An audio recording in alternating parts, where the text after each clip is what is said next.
ओम शांति। अॼु जी मिले तारीख़ आहे 1/4/2026। मिठा मिठा बाप दादा चवनि था मीठे मीठे ॿार बाबा जो आहिनि जहिड़ा आहिनि तव्हां ॿारनि में बि नंबरवार पहचानंदा आहिनि। अगरि सभु पहचाने वठनि त ॾाढी भीड़ मची वञे। प्रश्न चारों ओर प्रत्यक्षता जो आवाज़ कॾहिं फैलंदो?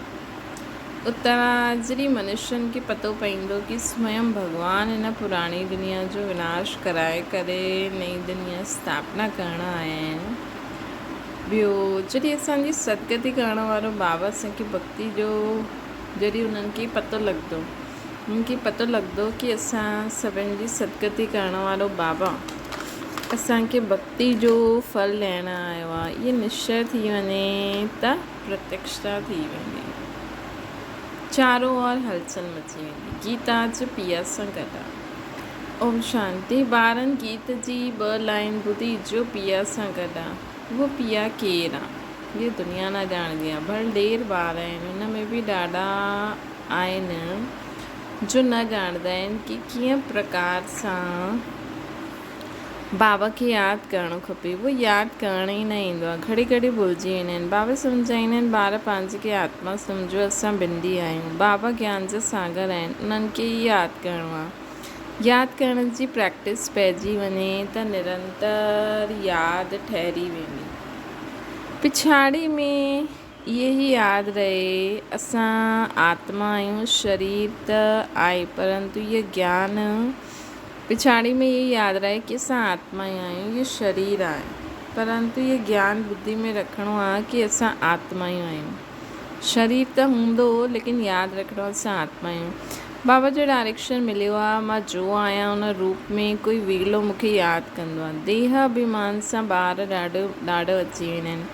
बाबा सम्झाईंदा आहिनि कोई खे बि जेसि ताईं बाप जो परिचय न ॾिनो आहे तेसि ताईं कुझु बि सम्झी न सघंदा। पहिरियों त उन्हनि खे इहे मालूम पए कि वो निराकार असांजो बाबा आहे, गीता जो भॻवानु आहे, उहो ई सर्व जो सदगति दाता आहे। उहे हिन समय सदगति करण जो पाठ ॿुधाइनि था।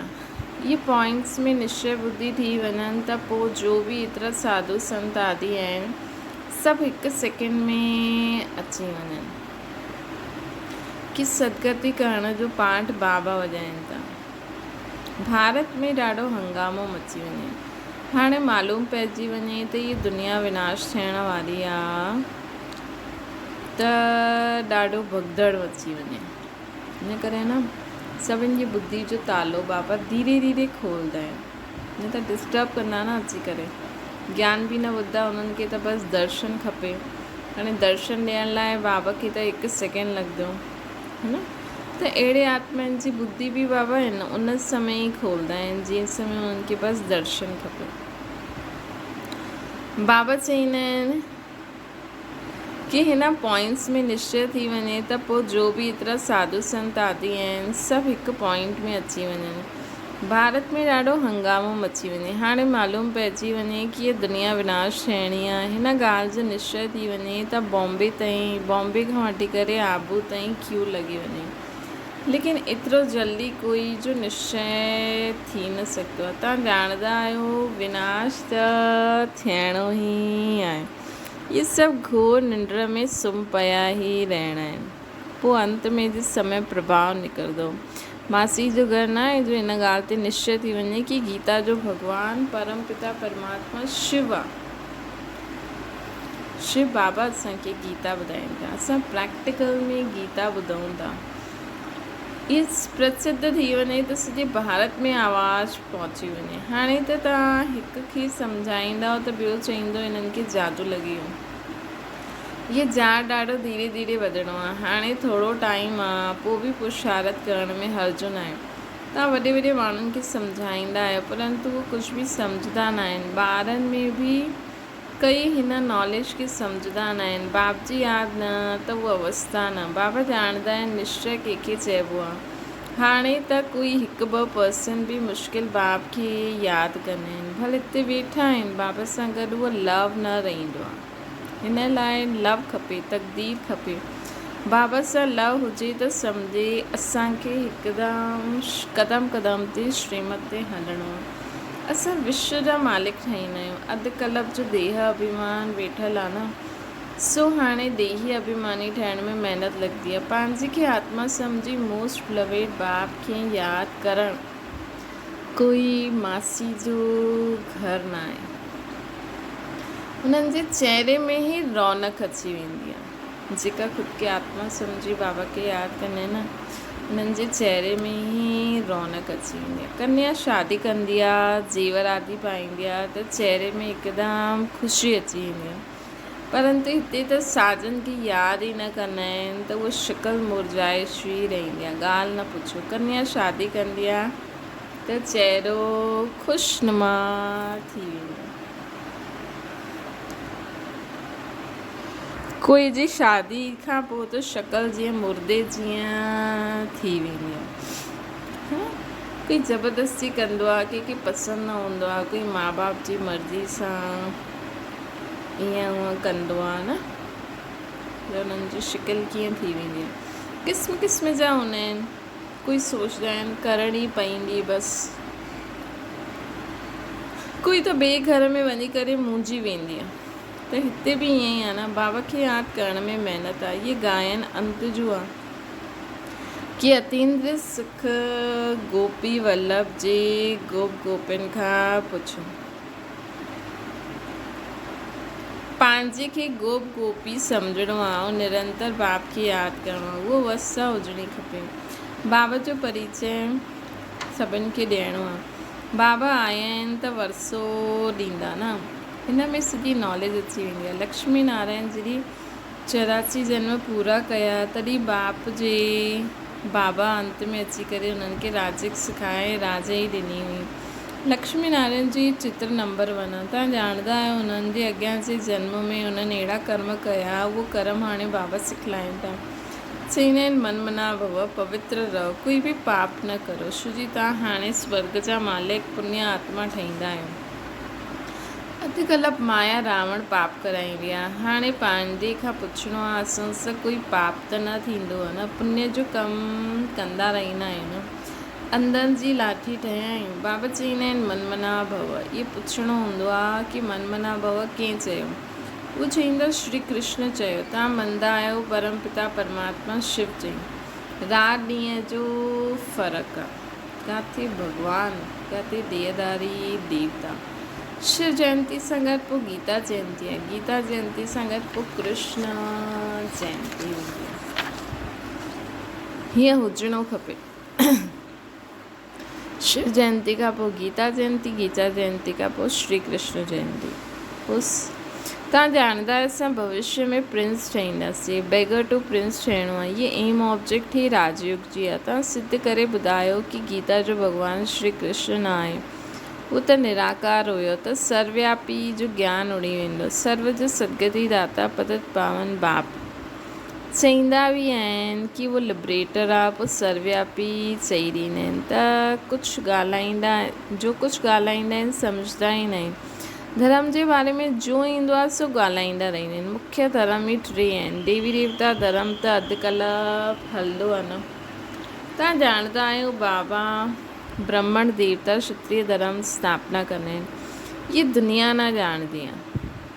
उहो त सत्य खे लाखों वर्ष रही ॾींदी आहे। आदि सनातन देवी देवता धर्म सभिनि खां ऊचो आहे। परंतु इहे पंहिंजे धर्म खे भुलिजी इररिलीजियस थी विया आहिनि। क्रिश्चन माण्हू पंहिंजे धर्म खे न छॾंदा। उहे ॼाणंदा आहिनि क्राइस्ट असांजो धर्म स्थापना कयो। इस्लामी, बौद्धी, पोइ क्रिश्चन, इहे मुख्य धर्म आहिनि। बाक़ी जो नंढा नंढा हूंदा आहिनि, केसि ताईं वृद्धि थी इहा कोई न ॼाणंदा आहिनि, है न। मोहम्मद खे त हाणे थोरो समय ई थियो आहे। इस्लामी पुराणा आहिनि। क्रिश्चन बि मशहूरु आहिनि। बाक़ी त केतिरा ढेर आहिनि। सभिनि जो पंहिंजो पंहिंजो धर्म आहे, पंहिंजो पंहिंजो भिन्न भिन्न धर्म, भिन्न भिन्न नाम आहे। त मुंहिंजी विया आहिनि। इहे न ॼाणंदा आहिनि कि मुख्य धर्म शास्त्र ई 4 आहिनि। इन में डीटिज़म ब्रह्मणिज़म बि अची वियो। ब्रह्मणिज़म, डीटिज़म, पोइ ब्रह्मणिज़म, डीटिज़म, ब्राह्मण धर्म खां पोइ इहे डीटिज़म, ऐं बाक़ी थी वियो इस्लामी, बौद्धी ऐं क्रिश्चन जो। ब्रह्मण सो देवता, देवता सो क्षत्रिय, कंहिंखे बि पतो न आहे। ॻाईंदा आहिनि ब्रह्मण देवता नमः परमात्मा परम पिता ब्रह्मण देवता क्षत्रिय धर्म जी स्थापना कई। अक्षर आहिनि परंतु पढ़ंदा ईअं आहिनि जीअं तोते जी मिसल। ये काटन जो जंगल आहे, भारत गार्डन ऑफ फ्लावर हुयो। इहे बि मञंदा आहिनि परंतु उहो कॾहिं कीअं ठातो, परमात्मा छा चीज़ आहे, ये कोई न ॼाणंदा आहिनि। जो ऑर्फन थी विया आहिनि इन करे लड़ाई झगड़ा आदि आहिनि। सिर्फ़ु भारत में ख़ुशि थींदा आहिनि, भक्ति में ख़ुशि थी वेंदा आहिनि, सॉरी, है न उहो। परंतु कॾहिं कीअं ठाता, परमात्मा छा चीज़ आहे, ये कोई न ॼाणंदा आहिनि। त ऑर्फन थी विया आहिनि इन करे लड़ाई झगड़ा आदि कंदा आहिनि। सिर्फ़ु भक्ति में ख़ुशि थींदा रहंदा आहिनि। हाणे बाबा आया आहिनि सोजरो करणु, सेकेंड में जीवन मुक्ति ठाहे ॾींदा आहिनि, जीवन मुक्त ठाहे ॾींदा आहिनि। ज्ञान अंजन सतगुरु ॾिनो, अज्ञान अंधेर विनाश। हाणे तव्हां ॼाणंदा असां सोजरे में आहियूं। बाबा असांजो टियों नेत्र असांखे ॾिनो अथई। भल देवताउनि खे टियों नेत्र ॾेखारींदा आहिनि परंतु अर्थ न ॼाणंदा आहिनि। वास्तव में टियों नेत्र तव्हांखे आहे, उन्हनि पोइ ॾेई छॾियो आहे देवताउनि खे। गीता में ब्राह्मणनि जी कोई ॻाल्हि ई न आहे। उन में त पोइ कौरव पांडव आदि जी लड़ाई, घोड़े गाड़ी आदि लिखी छॾियो आहे। कुझु बि सम्झंदा न आहियूं। तव्हां सम्झायो त चईंदा तव्हां शास्त्र आदिनि खे न मञंदा आहियो। तव्हां चई सघंदा आहियो असां शास्त्रनि खे मञंदा छो न आहियूं, ॼाणंदा आहियूं। इहे सभु भक्ति मार्ग जी सामग्री आहे। ॻायल आहे ज्ञान ऐं भक्ति। जॾहिं रावण राज्य थींदो आहे तॾहिं भक्ति शुरू थींदी आहे। भारतवासी वाम मार्ग में वञी करे धर्म भ्रष्ट कर्म भ्रष्ट थी विया। हिन करे हाणे हिंदू कहलाए छॾियो आहे, पतित थी विया आहिनि न। पतित कीअं ठातो आहे, रावण ठातो। रावण खे जलाईंदा बि आहिनि, सम्झंदा आहिनि इहे परंपरा खां हलियलु ईंदो आहे परंतु सत्युग में त रावण राज्य ई न हुयो। कुझु बि सम्झंदा न आहिनि। माया बिल्कुलु ई पत्थर बुद्धि ठाहे छॾंदी आहे। पत्थर सां पारस बाबा ठाहींदा आहिनि। जॾहिं आयरन एज में अचूं तॾहिं त अची करे गोल्डन एज स्थापना करनि न बाबा। बाप सम्झाईंदा आहिनि पोइ बि वॾो मुश्किल आहे कंहिंजी बुद्धि में इहा वे। तव्हां कुमारियुनि जी हाणे सगाई थींदी आहे, कंहिंसां सगाई थी आहे, तव्हांखे पटरानी ठाहींदा आहिनि, तव्हांखे भॼायो अर्थात तव्हां आत्माउनि खे चईंदा आहिनि तव्हां मुंहिंजा हुयो, पोइ तव्हां मूंखे भुलिजी वियो, देह अभिमानी थी वियो, माया ठाहे छॾी। बाक़ी भॼाइण आदि जी त कोई ॻाल्हि ई न आहे। मामेकम यादि करो, यादि जी ही महिनत आहे। ॾाढा देह अभिमान में अची करे विक्रम कंदा आहिनि। बाबा ॼाणंदा आहिनि इहे आत्मायूं मूंखे यादि ई न कंदियूं आहिनि, देह अभिमान में अची करे ॾाढो पाप कंदी रहंदियूं। त पाप जो घड़ो 100 गुणा भरिजी वेंदो आहे।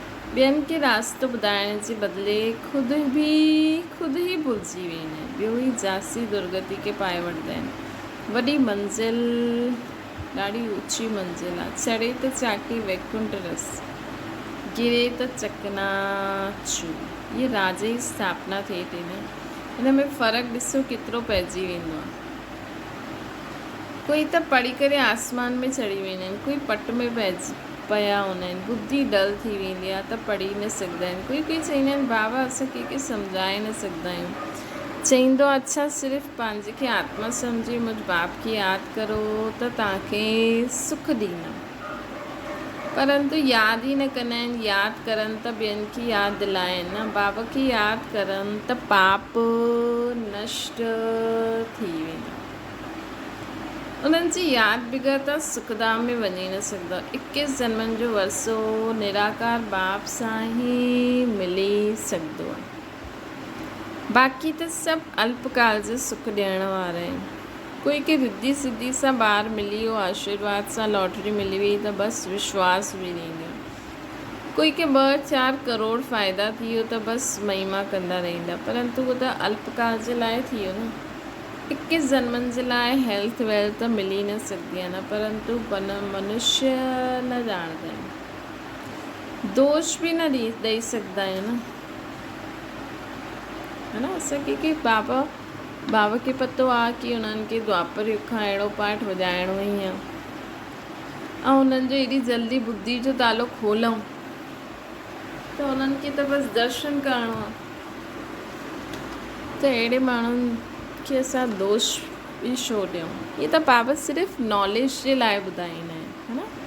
हिन में कोई बि दोष न आहे कंहिंजो बि न, दोष बि न ॾेई सघंदा आहियूं। उन्हनि खे वॼाइणो ई द्वापर कलयुग में पाठ आहे। उन्हनि खे अची करे हनुमान जी भक्ति करणी आहे त उन्हनि खे केतिरो बि ॿुधायो सतयुग में हीअं हूंदो हुयो, परमात्मा हीअं आहे। उन्हनि खे लॻंदो अलाए कहिड़ी भाषा में छा था चवनि। फालतू waste of time, waste of gyan न करिणो।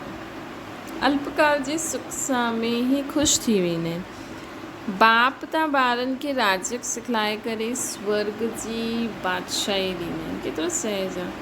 कोई त बिल्कुलु सम्झाए न सघंदो आहे, कोई सम्झंदो बि आहे पूरो योग, परंतु योग पूरो न हुजण जे कारण कोई खे तीर न लॻंदो आहे। देह अभिमान में अचण सां कुझु न कुझु पाप थींदो रहंदो। योग बि मुख्य आहे त योग बल सां विश्व जा मालिक ठहींदा। प्राचीन योग बाबा सिखायो, हाणे वरी सिखाइनि था, न कि कृष्ण। ॾिसो हाणे बाबा सिखाए करे पूरो बि कई, वरी 5000 साल पोइ वापसि सिखाईंदा। यादि जी यात्रा ॾाढी सुठी आहे। तव्हां ड्रामो ॾिसी करे अचो त बुद्धि में सॼो साम्हूं अची वेंदो। कोई खे ॿुधाइण में टाइम लॻंदो आहे।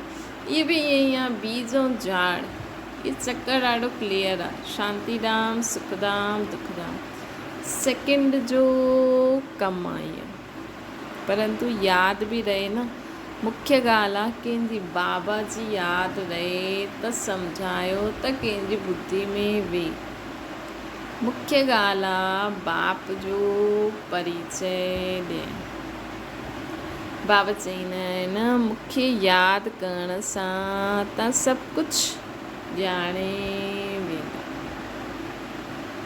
मूंखे यादि करण सां ई असांजी बाबा खे यादि करण सां असांजी बुद्धि जो तालो खुलंदो वेंदो ऐं असांखे ज्ञान सम्झ में अची वेंदो, धारणा थींदी वेंदी। अच्छा, शिव बाबा तव्हां ॿारनि खे यादि कंदा आहिनि, ब्रह्मा बाबा यादि न कंदा आहिनि। हाणे त ब्रह्मा बाबा बि कंदा हूंदा, छो जो हाणे त ब्रह्मा बाबा बि बाप समान थी विया आहिनि।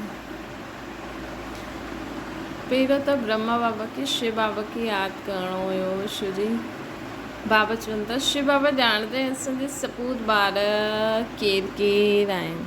सर्विसेबल सपूत ॿारनि खे यादि कंदा आहिनि बाबा। इहे थोरी कंहिंखे यादि कंदा ब्रह्मा बाबा। इन्हनि जी आत्मा खे त डायरेक्शन आहे कि मामेकम यादि कयो। अच्छा, मीठे मीठे सिकल जे ॿारनि प्रति माता पिता बाप दादा जो यादि प्यार ऐं गुड मॉर्निंग। रूहानी बाप जी सभिनि रूहानी ॿारनि खे नमस्ते। असांजी बि रूहानी माता पिता बाप दादा खे यादि प्यार गुड मॉर्निंग और नमस्ते। दाना जे लाइ मुख्य साथ तक़दीरवान ठहिण लाइ हिकु बाप सां सचो लव रखिणो आहे। लव रखणु माना क़दम क़दम हिक ई श्रीमत ते हलंदा रहो। बाबा सां लव रखणु मतिलबु क़दम क़दम ते हिक जी ई श्रीमत ते हलणु। इहे लव शो कीअं कंदासीं? केरु चईंदो की मूंखे माउ पीउ सां ॾाढो प्यारु आहे, लेकिन माउ पीउ जो चयो न मञंदो त माण्हू चईंदा न माउ पीउ सां प्यार ई चयो ई नथो वञे त प्यारु छा आहे? त लव रखणु मतिलबु क़दम क़दम ते हिक जी श्रीमत ते हलणु। रोज़ु पुण्य जो कमु अवश्य करिणो आहे। सभिनि खां वॾो पुण्य आहे बाबा सभिनि खे बाप जो परिचय ॾियणो।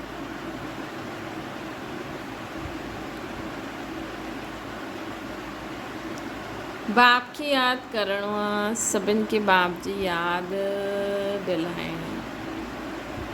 बाबा खे यादि बि करिणो आहे, सभिनि खे यादि दिलाइणी बि आहे। वरदान आहे पंहिंजी दृष्टि वृत्ति जी परिवर्तन द्वारा सृष्टि खे बदिलण वारा साक्षात्कार मूर्त ठहो। पंहिंजी वृत्ति जे परिवर्तन सां दृष्टि खे दिव्य ठाहियो त दृष्टि द्वारा अनेक आत्मायूं तव्हांजे यथार्थ रूप त दृष्टि द्वारा अनेक आत्माएं तंजी यथार्थ रूप, यथार्थ घर तथा यथार्थ राजधानी ॾिसंदी, है ना। यथार्थ रूप, यथार्थ घर, यथार्थ राजधानी ॾिसंदी। असांजी दृष्टि जॾहिं दिव्य थी वेंदी तॾहिं पंहिंजी वृत्ति जे परिवर्तन सां दृष्टि खे दिव्य ठाहियो। इस सभु आत्मायूं भाव आहियूं बसि, त हिननि सां उन्हनि खे यथार्थ रूप, यथार्थ घर, यथार्थ राजधानी नज़र ईंदी। अहिड़ो यथार्थ साक्षात्कार कराइण लाइ वृत्ति में जरा बि देह अभिमान जी चंचलता न हुजे। त वृत्ति जे सुधार सां दृष्टि दिव्य ठाहियो, तॾहिं इहे सृष्टि परिवर्तन थी वेंदी।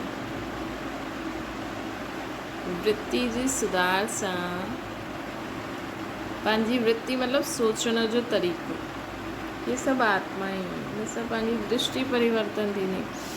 दृष्टि परिवर्तन थींदी त सृष्टि परिवर्तन थी वेंदी। ॾिसण वारा अनुभव कंदा कि इहे नैन न आहिनि, लेकिन हिकु जादू जी डिबियूं आहिनि। इहे नैन साक्षात्कार जो साधन ठही वेंदा। स्लोगन आहे, सेवा जे उमंग उत्साह सां गॾु बेहद जी वैराग्य वृत्ति जी सफलता जो आधार आहे। सेवा जे उमंग उत्साह सां गॾु बेहद जी वैराग्य वृत्ति ही सफलता जो आधार आहे। अव्यक्त इशारो आहे। मधुरता जे गुण खे धारण करण वारा हिते बि महान ठहींदा आहिनि ऐं हुते बि मर्तबो पाईंदा आहिनि। मधुरता वारनि खे सभी महान रूप सां ॾिसंदा आहिनि। त इहे मधुरता जो विशेष गुण हर ॿार में हुजणो खपे। मधुरता जी मधु जंहिंजे साथ आहे उन्हनि जे हर कार्य में सफलता ई सफलता आहे। उन्हनि जे जीवन में असफलता मिटी वेंदी। त जीवन में मधुरता जो गुण धारण करो। अच्छा, ओम शांति। बाबा खे यादि करो।